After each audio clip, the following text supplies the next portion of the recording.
Welcome back. I'm Austin Westfall. A live look at the White House, 6:54 in the nation's capital. Officials from the U.S. are heading to Saudi Arabia for Ukraine-Russia peace talks. Ukrainian President Zelensky claims Ukraine was not invited and warned his country will not accept a deal made without representation during those discussions. Meanwhile, President Trump told reporters Sunday that Ukraine will be involved in talks, and Special Envoy Steve Witkoff was already with Russian President Putin for about 3 hours. Fox News correspondent Alex Hogan with more from London. Nearly 3 years after Russia's full-scale invasion of Ukraine, top U.S. and Russian officials are set to meet in Saudi Arabia for peace talks. We'll be having meetings at the direction of the president, and hopefully we'll make some really good progress with regard to Russia, Ukraine. The goal of the meeting is to start conversations about finding a permanent end to the war, but political terms are being kept under wraps.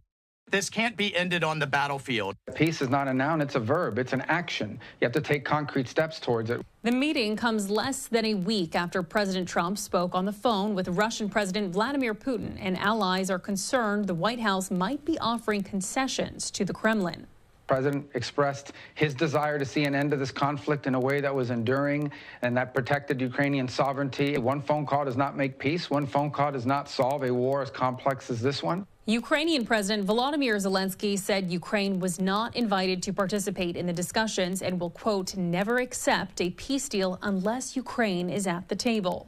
There is no any leader in the world who can really make a deal with Putin without us. Nobody, again, knows Russians more than us. We had rounds and rounds of discussions with them. Yeah.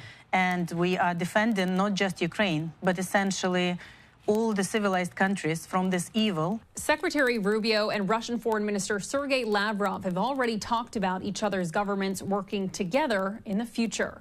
In London, Alex Hogan, Fox News. Standing by is host of the Strat podcast and national security analyst, Hal Kempfer. Hal, thanks for coming on. Does Ukraine have reason to feel uneasy about this meeting? Austin, obviously they do. They want to be there at every step of the way. They want to be there at any discussions that go on. Now, in fairness, this trip down to Saudi Arabia with Secretary Rubio this week, that was on the books for, I think, about a week and a half. It just came about that, during that time, during that time, that the president had his phone call with Putin. And so they're seizing upon this as an opportunity for, on the foreign ministerial level, if you will, their foreign minister, our Secretary of State, meeting and talking about Ukraine. With this, Ukraine will not be at that table, although Ukraine doesn't have to be at that table. This is an initial meeting, and there's a lot of things that we have to discuss with Russia as well. Not the least of which is there are huge problems in Moscow with our embassy and embassy operations. The Russians have really hindered us over the last 3 years in being able to basically conduct basic embassy, diplomatic, not just diplomatic, but all the functional things an embassy has to do within Moscow. And of course, Russia's complaining about their embassy in the U.S., which is kind of a pro forma reciprocal complaint, I guess. But there's some things that they have to talk about, even separate and apart from Ukraine. But this will be a chance to at least get the dialogue going. That's something that's not been happening. So Right. Now, with that, at some point, Ukraine has to be there at the table because they can't have a deal unless it's something that Ukraine agrees to. Hal, could you actually see this being the beginning to brokering an end to the war? It could be, could very well be. There's a lot of scenarios on how this can go down. First off, a number of away from the podium at the Munich Security Conference and throughout Europe this week, there's been reports that a number of the top leaders in Europe have approached the U.S. Representatives, U.S. Leaders, if you will, senior officials, and basically said, "Hey, look, we do not want to see a repeat of what the U.S. did." And that was under the Trump administration with Afghanistan, where the U.S. met directly with the Taliban, didn't even involve the Afghan national government. And when it was all said and done, the Taliban took over, the Afghan national government fled, and that was not anything that they want to see, and they certainly don't want to see it with Ukraine. Now, with that, all reports are that the U.S. has come back and made it very clear that the Trump administration absolutely does not want to be seen as losing Ukraine, if you will. And one of the things that apparently we've made very clear is it has to be a sustainable peace agreement or ceasefire. In other words, not something where the Russians will turn around in 2 or 3 years and simply reinvade or start up offensive military operations again. And it also has to be one that respects Ukrainian sovereignty. And both of those will require Ukraine there. I can't imagine anything like that will happen without some sort of conferring with the European allies. I don't know that we want our European allies all sitting around the table while we're trying to hash this out. But there will have to be some sort of conference of the Europeans, because this goes to NATO security issues and a variety of other issues tied to the European Union. So I imagine there'll be some sort of discussion with them. But they've made that very clear that, look, you don't want to see the U.S. going directly with Putin. And obviously, they have a lot of concerns that they saw coming out of the first Trump administration and some of the rhetoric that they heard this week. You know, wider defense investment, Europe-wide, that's something I want to discuss with you in a moment. But one question that people have been asking me a lot about this one is, why is this happening in Saudi Arabia? You know, it's interesting. The Saudis have acted as interlocutors before, if you will, as hosts. They have done a number of things over the years on the diplomatic stage. One thing is that MBS, the Crown Prince, wants to, obviously with the Khashoggi event, the assassination of Khashoggi. Look, he's got a little bit of a reputational issue that he's had to work on over the years because of what that did, where it basically placed him in the international scene. And so he's been trying to rebuild not just his personal brand, if you will, but also rebuild the status of Saudi Arabia as a major player. And simply by force of economics, they are a major player. President Trump is going to be talking to their National Investment Fund this week. So it gives you an idea of just how big that is, and trying to entice them to do more investment in the United States. And they are truly the power in the Saudi Peninsula, which is the Middle East, which includes going up to the Levant area, that includes Israel, Gaza, the Sinai, all of that area. They are truly the big power, the economic power there. They dwarf what the other countries have in terms of political economy, if you will.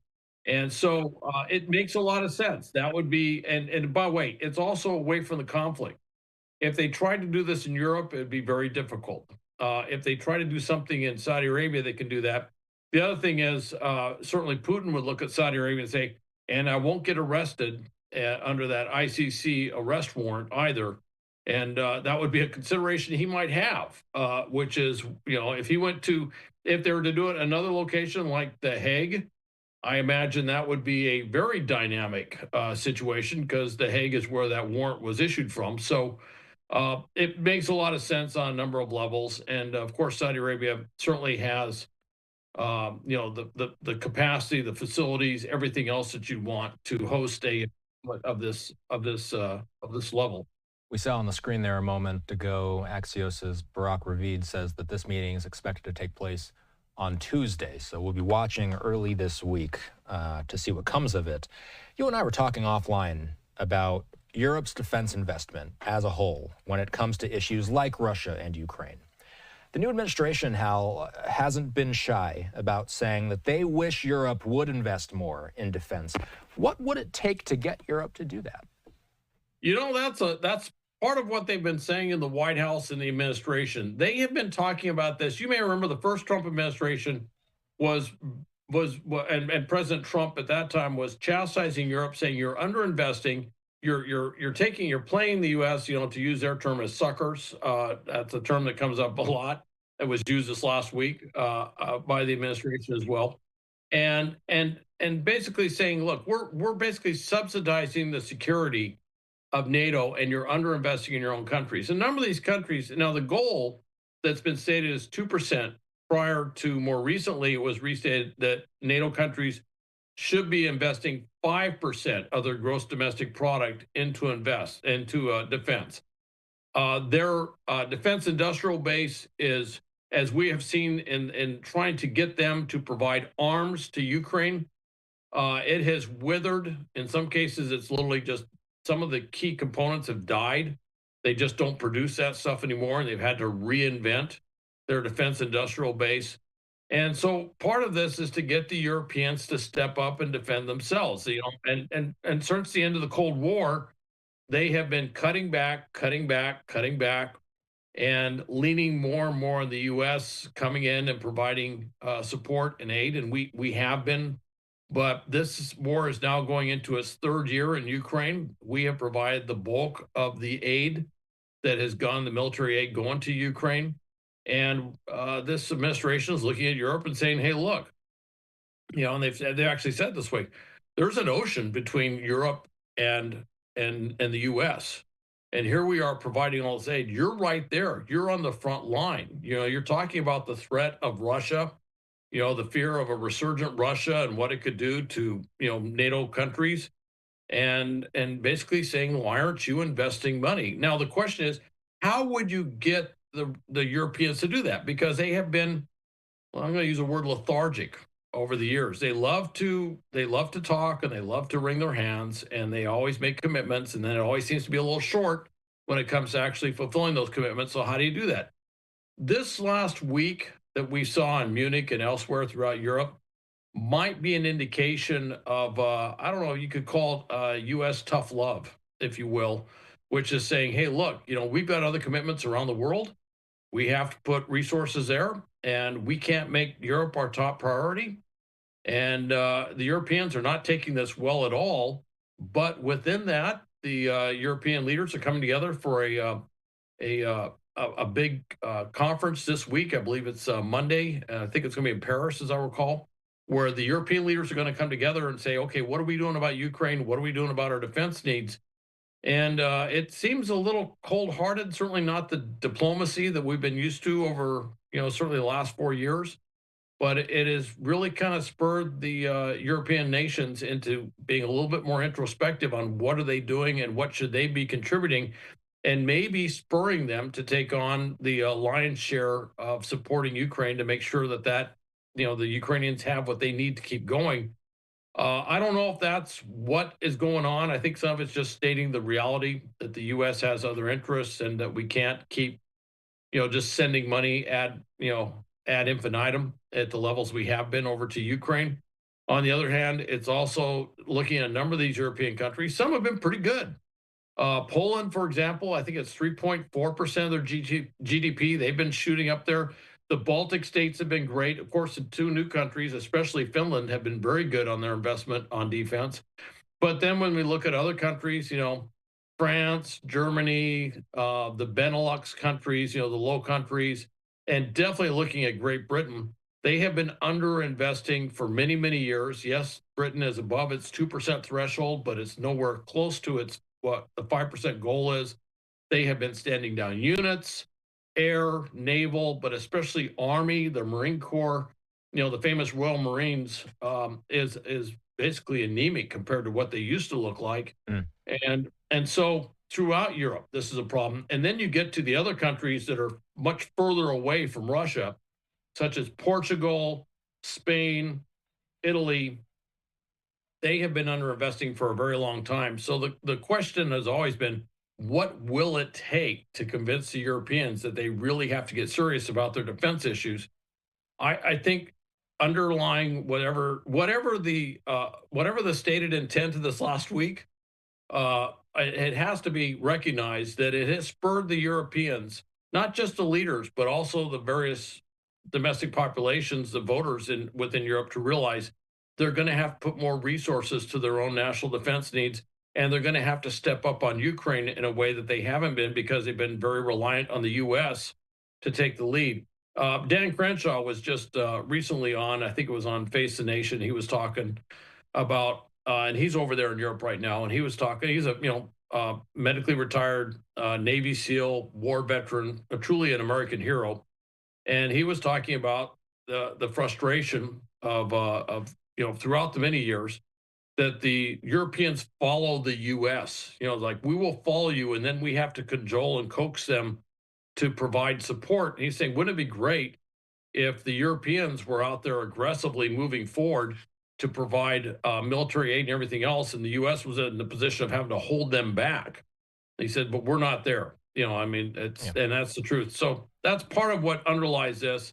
I don't think that's being said very much. I don't think that analysis is out there, but that is part of what's part of the reality of what's happening, regardless of the stated intent.